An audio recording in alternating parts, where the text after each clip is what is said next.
After a dozen meetings and weeks of wrangling between labor and management, Korea's minimum wage for next year has been set.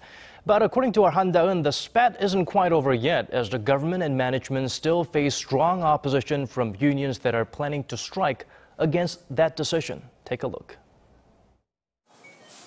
Korea's minimum wage for next year has been set at 6,031 per hour, up 8.1% from this year.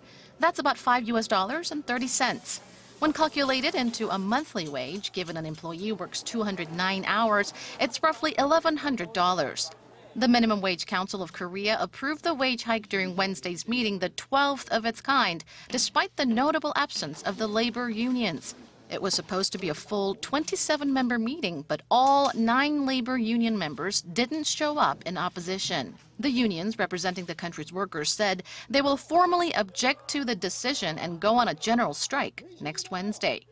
They initially demanded an almost 80% raise from this year. We expected at least a double-digit raise. 6,031 is way too low for workers struggling to make ends meet or to resolve Korea's worsening income polarization. The Korea Employers Federation, on the other hand, says a big jump could expose small and mid-sized firms to greater risk as uncertainties from the MERS outbreak and the Greek debt crisis linger.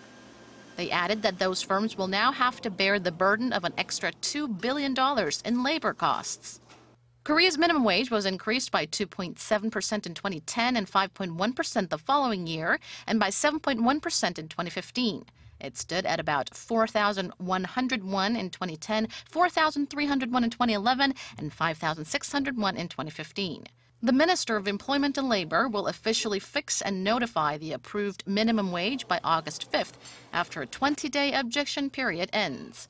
Han Da-eun, Arirang News.